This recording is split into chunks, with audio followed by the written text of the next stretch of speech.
Buenas tardes, amigas y amigos de Brújula Internacional. Siempre está ahora el recorrido por los escenarios internacionales con el choque de las imágenes y la fuerza de las palabras. Hoy la prensa internacional abre en su primera página en muchos sitios con la visita del Papa, que es la voz de la Iglesia, sobre todo en un mundo en conflictos y guerra. El Papa promete construir puentes, diálogo, negociación.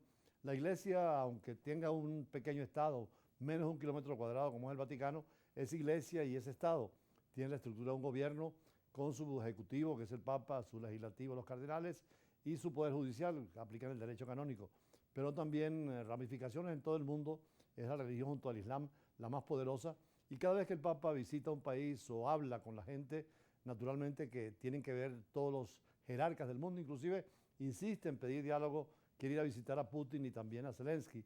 Sería interesante la mediación ahora que se abre una posible negociación en Arabia Saudita entre Ucrania y Rusia.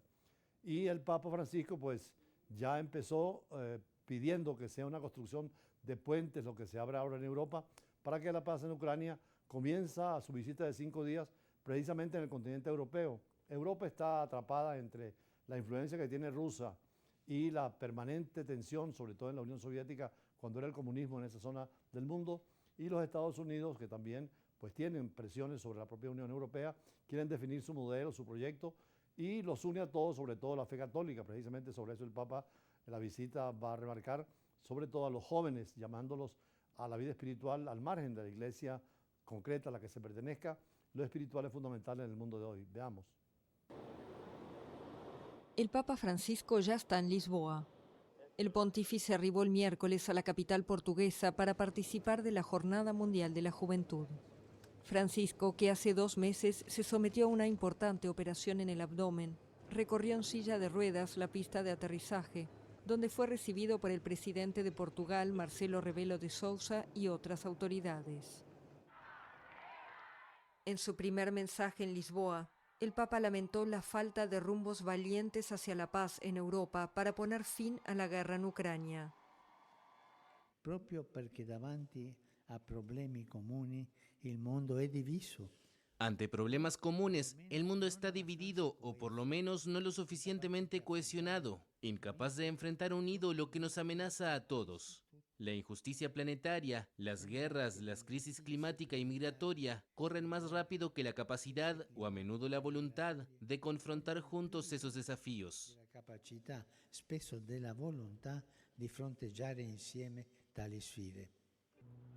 La Jornada Mundial de la Juventud es considerada la mayor reunión internacional de católicos. Fue creada en 1986 por iniciativa de Juan Pablo II y consiste en una serie de eventos festivos, culturales y espirituales. Esta edición tendría que haberse celebrado en 2022, pero fue aplazada por la pandemia de coronavirus. Los organizadores esperan la participación de 1 millón de peregrinos a lo largo de los diversos encuentros de la semana. Precisamente el Papa está pidiendo unidad, unión en objetivos comunes, y una de las situaciones más interesantes de la Unión Europea, un sistema de integración de pueblos, de estados independientes, pero dentro de un derecho comunitario.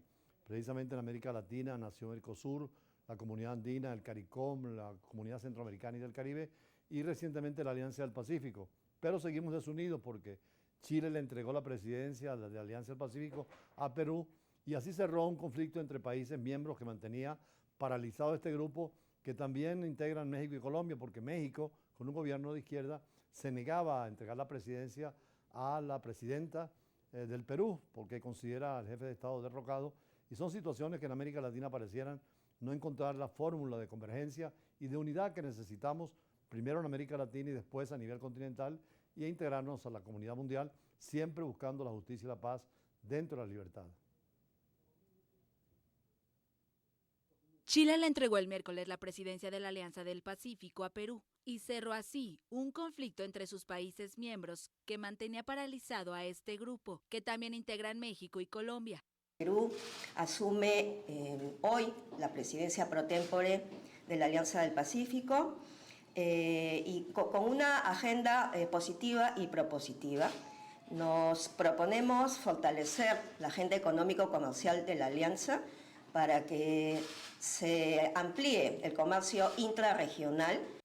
Este grupo representa el 41% del Producto Interno Bruto de América Latina, con un mercado de más de 230 millones de personas. Chile ostentó la presidencia de esta alianza por un mes, ya que México, quien presidía el grupo previamente, se negaba a traspasarle el poder a Perú. Con esta presidencia temporal de Chile, se allanó la solución del conflicto. Me interesa sobre todo la reactivación de la Alianza del Pacífico.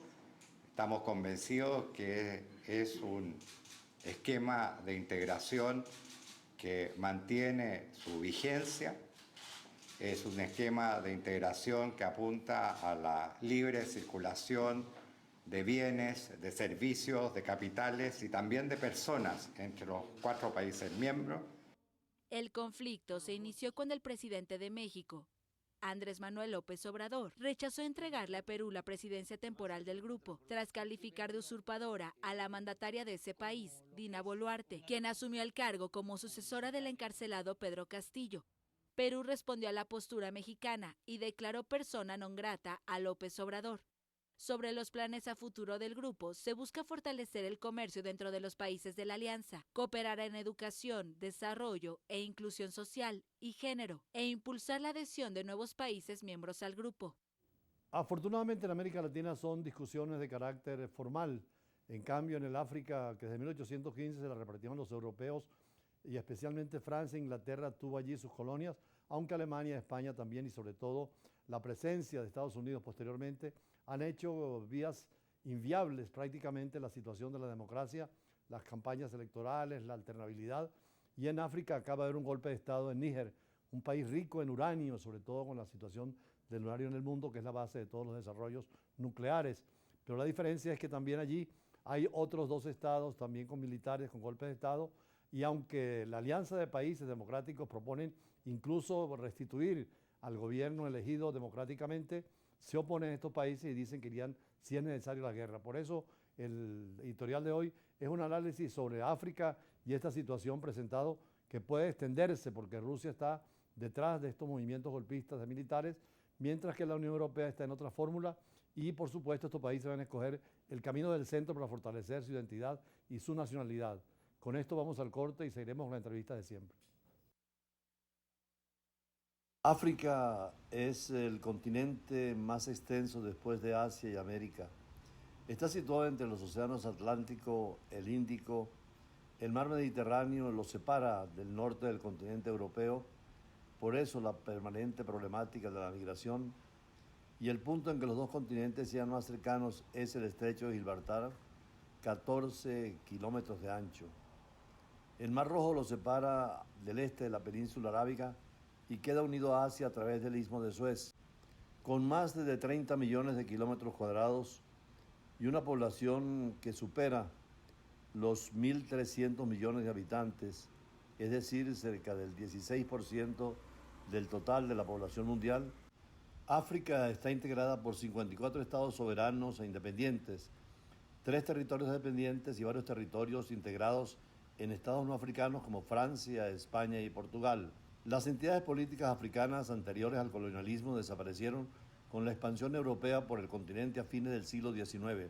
Uno de los países originales es Liberia, que fue motivado y organizado por el gobierno de Estados Unidos con esclavos liberados. Después de la Segunda Guerra Mundial vino la descolonización y los procesos de independencia. El último estado que ingresó a la Unión Africana fue Sudán del Este, tras conseguir la independencia de Sudán y después de largas guerras civiles en 1955 hasta el 2005. Los estados africanos son miembros de Naciones Unidas, 52 de ellos, igualmente de la Organización Mundial de Comercio, de la Organización Mundial de la Salud.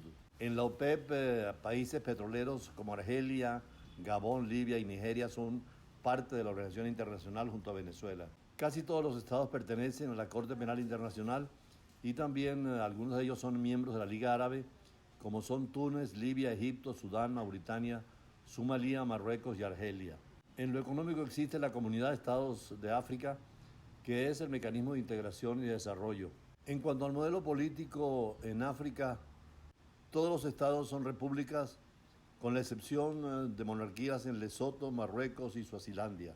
La democracia no ha podido instalarse en África. Golpes de Estado, líderes carismáticos y líderes mesiánicos y el control total del poder, como ha ocurrido en los últimos golpes de Estado, contra gobiernos democráticos elegidos por el pueblo. Hoy todas las miradas se dirigen al África por el golpe militar tradicional del golpe de Estado en Níger, antigua colonia francesa, y al derrocamiento del presidente Mohamed Bazoum, cercano a la Unión Europea y a los Estados Unidos, y ahora con mucha influencia de Rusia en esta guerra contra Ucrania. El militar, el general Abdurrahman Tiani, jefe de la Guardia Presidencial y amigo íntimo del presidente, lo derrocó para autoproclamarse como jefe de Estado, suspendió la Constitución democrática y centralizó todo el poder en sus manos y en la cúpula militar del golpe de Estado. Estados vecinos como Mali y Burkina Faso, también en la línea del control total del poder, han confrontado la tradición de Francia y han permitido la entrada de los grupos Wagner que estaban en Rusia.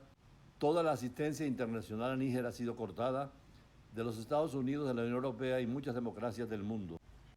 Una derrota para la política francesa en ese continente, después de los golpes de Estado en Mali, en Burkina Faso, y ahora con la solidaridad absoluta con la Junta Militar.